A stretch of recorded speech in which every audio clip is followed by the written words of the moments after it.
Hello बच्चों, Manoj Gupta academy में आपका स्वागत है। इस चैनल को सब्सक्राइब कीजिए, लाइक कीजिए और अपने फ्रेंड्स के साथ शेयर कीजिए। इसके पहले का भाग 1 जरूर देखिए। आपको भाग 1 का लिंक डिस्क्रिप्शन बॉक्स में मिल जाएगा। हम इतिहास पार्ट 9 स्वतंत्रता युद्ध का अंतिम चरण यह पाठ पढ़ रहे थे। इसमें हमने प्रांतीय मंत्रिमंडल, क्रिप्स योजना, भारत छोड़ो आंदोलन, भूमिगत आंदोलन, इस सभी के बारे में जानकारी प्राप्त की। अब हम समानांतर सरकार के बारे में पढ़ने वाले हैं। देश के कुछ हिस्सों में से अंग्रेज अधिकारियों को खदेड़ के वहां के लोगों की सरकारें स्थापित की गई।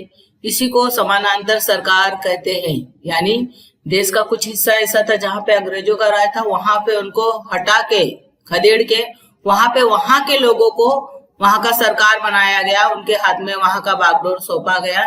इसी को समानांतर सरकार कहा जाता है। ऐसी सरकार बंगाल में मिदनापुर, उत्तर प्रदेश में बलिया और आजमगढ़, बिहार में भागलपुर और पूर्णिया जिले में समानांतर सरकारों का गठन किया गया। महाराष्ट्र के सतारा जिले में क्रांति सिंह नाना पाटिल ने 1942 ईस्वी में अंग्रेज सरकार को निरस्त यानी हराकर वहां पर समानांतर सरकार स्थापित की। कुंडल नामक क्षेत्र में क्रांति अग्रणी जीडी उर्फ बापू लाड के नेतृत्व में तूफान सेना की समानांतर सरकार का गठन हुआ। यानी समानांतर सरकार में एक तूफान सेना का गठन हुआ। नेतृत्व था बाबूजी लाड कर रहे थे। देखो बच्चों, यहाँ चित्र दिया गया है बापूजी लाड। इस सरकार द्वारा राजस्व इकट्ठा करना, कानून व्यवस्था बनाए रखना, अपराधियों को दंड देना जैसे कार्य किए जाते थे। इस सरकार द्वारा नियुक्त किए गए लोक न्यायालय लोगों के विवादों का निपटारा करते थे और लोग उनके न्याय को स्वीकार भी करते थे। ये जो तूफान सेना थी, ये सभी कार्य अपने हाथों में ले लिया था जो सरकार को करना चाहिए, जैसे राजस्व इकट्ठा करना, कानून व्यवस्था बनाए रखने का कार्य पुलिस का है, वो भी करती थी। अपराधियों को दंड देने का कार्य करती थी, जैसे एक न्यायालय कार्य करता उसी प्रकार ये कार्य करती थी। लोगों का विवाद का निपटारा भी करती थी और लोग इसको स्वीकार भी करते थे, उसको मानते भी थे। ये जो सरकार थी, इसने साहूकारी प्रथा का विरोध किया, शराबबंदी किया, साक्षरता का प्रसार किया। यानी उस समय हमारे देश में निरक्षरता ज्यादा थी, पढ़े लिखे लोग नहीं थे, तो लोगों को पढ़ाना लिखाना शुरू किया। और जाति भेद उन्मूलन यानी जाति पाति का जो भेदभाव था उसको जड़ से खत्म करने का इन्होंने रचनात्मक कार्य किया। परिणाम स्वरूप समानांतर सरकार जनता के लिए प्रेरणा स्थान सिद्ध हुई। भारत छोड़ो आंदोलन का महत्व। 1942 ईस्वी के आंदोलन ने देशव्यापी आंदोलन का स्वरूप धारण कर लिया। 1942 का जो आंदोलन था, यह आंदोलन जो पूरे देश में एक बहुत बड़ा आंदोलन का रूप धारण कर लिया। स्वतंत्रता प्राप्ति भारतीयों का लक्ष्य था। सभी भारतीय चाहते थे कि हमको स्वतंत्रता प्राप्त हो और इनका वही उद्देश्य था। और इस उद्देश्य को पाने के लिए बहुत सारे नागरिकों ने अपना त्याग किया, परिवार का त्याग किया, घर गृहस्थी का त्याग किया, पैसों का त्याग किया, सुख सुविधा का त्याग किया, यानी हर प्रकार से उन्होंने त्याग किया। अनगिनत लोगों ने अपने जीवन की आहुति दी, बहुत सारे लोगों ने अपने प्राणों को भी अर्पण कर दिया। आंदोलनकारियों की संख्या इतनी अधिक थी कि उन्हें बंदी बना के रखने के लिए जो जेल था वो भी कम पड़ गया। साने गुरुजी और राष्ट्र संत तुकडोजी महाराज ये सभी राष्ट्रभक्ति गीत लिखते थे और इन्होंने राष्ट्रभक्ति गीत लिख के जो आंदोलनकारी थे उनके अंदर एक प्रकार का चेतना का निर्माण किया। इस राष्ट्रव्यापी आंदोलन को अगस्त क्रांति भी कहा जाता है। देखो बच्चों, यहाँ पे चित्र दिया गया है। साने गुरुजी ये राष्ट्रभक्ति गीत लिखते थे और यहाँ पे दिया गया है राष्ट्र संत तुकडोजी महाराज, ये भी देश के लोगों में जागृति फैलाने के लिए राष्ट्रभक्ति गीत लिखते थे। ये अगस्त क्रांति का चित्र है। बहुत बड़ी संख्या में लोग इसमें भाग लिए थे। आजाद हिंद सेना। भारत छोड़ो आंदोलन शिखर पे था, मतलब एकदम ऊंचाई पे पहुंच गया था। सभी लोग इसमें भाग लिए थे और सभी का उद्देश्य था कि हमारे देश को आजादी मिले। उस समय भारत की स्वतंत्रता प्राप्ति के लिए हेतु लिए नेताजी सुभाष चंद्र बोस ने अभूतपूर्व प्रयास किया। भारत के पूर्वी सीमा पर हजारों भारतीय सैनिक अंग्रेजों के विरुद्ध युद्ध करने के लिए तैयार खड़े थे। ये सभी आजाद हिंद सेना के सैनिक थे। उनके नेता सुभाष चंद्र बोस थे। सुभाष चंद्र बोस राष्ट्रीय सभा के एक महत्वपूर्ण नेता थे। उन्होंने 2 बार राष्ट्रीय कांग्रेस के अध्यक्ष पद का भार उठाया। सुभाष चंद्र बोस सबसे पहले वो राष्ट्रीय कांग्रेस के बहुत महत्वपूर्ण नेता थे और उन्होंने 2 बार राष्ट्रीय कांग्रेस के अध्यक्ष पद के रूप में भी उन्होंने कार्य किया है। इंग्लैंड द्वितीय विश्व युद्ध में उलझा हुआ है और इसी का लाभ उठाते हुए हमें भारत का आंदोलन और तेज करना चाहिए, ऐसा इनका मानना था कि इस समय जो अंग्रेज है वो द्वितीय विश्व युद्ध में परेशान है और इसका हमें फायदा उठाना चाहिए और हमें अपना आंदोलन और तेज बनाना चाहिए। इसके लिए अंग्रेजों के शत्रुओं से भी सहयोग प्राप्त करना चाहिए, उनका यह मत था। इसके लिए अगर जरूरत हो तो अंग्रेज का दुश्मन से भी अगर हमको हाथ मिलाना पड़े तो उनसे हाथ मिलाना चाहिए और उनका सहयोग लेना चाहिए। यह सुभाष चंद्र बोस का विचार था। परंतु इस विषय में राष्ट्रीय कांग्रेस के जो बड़े बड़े नेता थे, वरिष्ठ यानी बड़े बड़े नेता, उनके साथ उनका मतभेद हो गया, यानी विवाद हो गया, झगड़ा हो गया। परिणाम स्वरूप सुभाष चंद्र बोस अध्यक्ष पद का उन्होंने त्याग पत्र दे दिया। जनता के सामने अपने विचार रखने के लिए उन्होंने अपना एक अलग दल का स्थापना किया जिसका नाम था फॉरवर्ड ब्लॉक। इस दल की उन्होंने स्थापना की। सुभाष चंद्र बोस अपने भाषणों द्वारा अंग्रेजी सत्ता के विरुद्ध विद्रोह का आह्वान भारतीयों से करने लगे। परिणामतः सरकार ने उन्हें बंदी बना लिया। सुभाष चंद्र बोस अलग अलग जगह से भाषण देने लगे और अंग्रेज सत्ता के विरोध में लोगों से आह्वान करने लगे कि अंग्रेज सत्ता से लड़ो और अपने देश को स्वतंत्रता दिलाओ और उनको यहाँ से हटा दिया जाए, ऐसा उन्होंने लोगों से आह्वान किया और इसलिए अंग्रेज सरकार ने उनको पकड़ लिया और जेल में डाल दिया। सुभाष बाबू ने जेल में आमरण अनशन किया, यानी जेल में हो जाके भूख हड़ताल करना शुरू कर दिया। इसलिए उनको जेल से हटाकर उन्हें घर में नजरबंद करके रखा गया। उनको एक घर में रखा गया और वहां से वो क्या किया, अपना वेश बदल के यानी दूसरा पोशाक पहन के चुपके से निकल गए ताकि उनको कोई पहचान न सके। 1941 ईस्वी के अप्रैल में वे जर्मनी में पहुंचे। जर्मनी के रेडियो बर्लिन केंद्र से उन्होंने जनता से भारत की स्वतंत्रता प्राप्ति के लिए सशस्त्र युद्ध में हिस्सा लेने का आह्वान किया। उन्होंने लोगों से, यहाँ से नहीं, बर्लिन से, जर्मनी के बर्लिन केंद्र से उन्होंने भारतीय जनता को संबोधित किया कि तुम लोग सशस्त्र युद्ध में हिस्सा लो और देश को आजादी दिलाओ। इसी समय रासबिहारी बोस ने सुभाष बाबू को जापान आने का निमंत्रण दिया, यानी उनको जापान में बुलाया गया। आजाद हिंद सेना की स्थापना। देखो बच्चे यहाँ चित्र दिया गया रासबिहारी बोस उस समय जापान में थे। रासबिहारी बोस जापान में 1915 ईस्वी से रह रहे थे। दक्षिण पूर्व एशिया के देश प्रेमी भारतीयों को संगठित करके उन्होंने इंडियन इंडिपेंडेंस लीग नामक संगठन स्थापित किया। वहां पे देखो, यहाँ पे चित्र दिया गया इंडियन इंडिपेंडेंस लीग। दक्षिण पूर्व एशिया में उन्होंने यह संगठन बनाया था। 1942 ईस्वी के पूर्वार्ध में जापान ने दक्षिण पूर्व एशिया के उन प्रदेशों को जीत लिया जो प्रदेश अंग्रेजों के अधीन थे। दक्षिण पूर्व एशिया में वह प्रदेश को जीता जिसपे अंग्रेजों का शासन था। वहां ब्रिटिश सेना में कार्यरत बहुत सारे जो हमारे भारतीय सैनिक थे वो सभी जापान अधिकारी के हाथ में लग गए, क्योंकि हार गए थे अंग्रेज की सेना और उसमें हमारे भारतीय सैनिक भी काम कर रहे थे।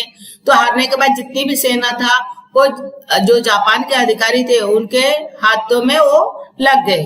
युद्ध में बंदी बनाए गए भारतीय सैनिकों की एक पलटन कैप्टन मोहन सिंह के नेतृत्व में रासबिहारी बोस ने तैयार की। देखो बच्चों, यहाँ पर कैप्टन मोहन सिंह हैं, इन्होंने रासबिहारी के साथ मिलकर एक अलग से पलटन बनाई, उसे आजाद हिंद सेना नाम दिया गया। आगे चल के नेताजी सुभाष चंद्र बोस आजाद हिंद सेना का नेतृत्व किया, यानी वो उसके नेता बने। 1943 ईस्वी के अक्टूबर महीने में नेताजी ने सिंगापुर में आजाद हिंद सरकार की स्थापना की। शाहनवाज खान, जगन्नाथ भोसले, डॉक्टर लक्ष्मी स्वामीनाथन, गुरु बख्श सिंह ढिल्लो, प्रेम कुमार सहगल आदि उनके प्रमुख सहयोगी थे, यानी ये सब सुभाष चंद्र बोस के साथी थे, साथ देने वाले थे, उनका मदद करने वाले थे। कैप्टन लक्ष्मी स्वामीनाथन झांसी की रानी महिला पलटन की प्रमुख थी। देखो बच्चों, ऊपर चित्र दिया गया है लक्ष्मी स्वामीनाथन का। झांसी की रानी महिला पलटन की ये प्रमुख थी, यानी उसकी नेता थी, इन्होंने उसका नेतृत्व किया था। नेताजी सुभाष चंद्र बोस ने भारतीयों से यह आह्वान किया कि तुम मुझे खून दो, मैं तुम्हें आजादी दूंगा। खून दो मतलब खून नहीं देना, यानी तुम मेरा साथ दो, तुम मेरे साथ देश के लिए अपनी जान की आहुति दो, लड़ो और मैं तुम्हें आजादी दिला के रहूंगा, तुमको आजादी मिल जाएगी, ऐसा उन्होंने आह्वान किया। आजाद हिंद सेना का पराक्रम। नवंबर 1943 ईस्वी में जापान ने अंडमान और निकोबार द्वीप जीतकर वे आजाद हिंद सरकार को सौंप दिए। जापान ने 2 जगह जीता, अंडमान द्वीप समूह और निकोबार द्वीप समूह। देखो यह बच्चे दिया है, भारत के पूर्वी और दक्षिण के बीच में दिया गया अंडमान द्वीप समूह और निकोबार द्वीप समूह। ये जापान ने जीता और आजाद हिंद सरकार को सौंप दिया। नेताजी ने उसका एक नया नाम रखा, शहीद द्वीप और स्वराज्य द्वीप, ऐसा 2 नाम दिया। 1944 ईस्वी में आजाद हिंद सेना ने म्यांमार का अराकान प्रदेश अपने नियंत्रण में कर लिया। असम के पूर्वी सीमा की चौकियां जीत ली। इसी अवधि में आजाद हिंद सेना को जापान से प्राप्त होने वाली सहायता बंद हो गई।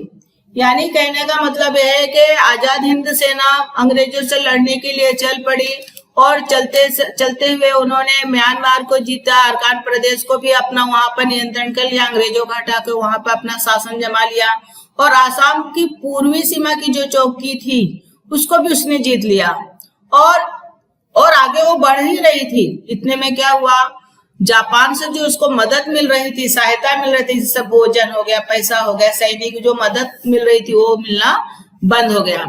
इसका परिणाम यह हुआ, इम्फाल का जो अभियान था वह अधूरा रह गया। प्रतिकूल परिस्थिति में भी आजाद हिंद सेना के सैनिक पूरी जीवटता के साथ लड़ते रहे, जबकि परिस्थिति अच्छी नहीं थी, खाने के लिए नहीं मिल रहा था, सामान नहीं मिला था, तो भी वो जी जान से लड़ रहे थे। इसी अवधि में जापान ने आत्मसमर्पण कर दिया। द्वितीय विश्व युद्ध चल रहा था और जापान ने अपने आप को आत्मसमर्पण कर दिया और 18 अगस्त 1945 ईस्वी को सुभाष चंद्र बोस विमान से जा रहे थे और दुर्घटना हो गई और विमान क्रैश में वो मारे गए। देखो बच्चों यहाँ चित्र दिया गया है विमान दुर्घटना का और इसमें सुभाष चंद्र बोस मारे गए। ऐसी स्थिति में आजाद हिंद सेना को हथियार डालना पड़ा, यानी उनको आत्मसमर्पण करना पड़ा। इसी प्रकार आजाद हिंद सेना द्वारा किए गए युद्ध का रोमहर्षक युग समाप्त हो गया। जो ये एकदम दिल दहला देने वाला युग था वो खत्म हो गया। यानी अपनी प्राणों का परवाह न करते हुए ऐसी ललक थी भारतीयों में कि वो अपने जान तक देने के लिए, लोग देश के लिए अपना जान न्यौछावर करने के लिए वो आगे रहते थे, तत्पर रहते थे। वो युग जो है समाप्त हो गया। आगे चल के ब्रिटिश सरकार ने आजाद हिंद सेना के अधिकारियों पर राजद्रोह का इल्जाम लगाया।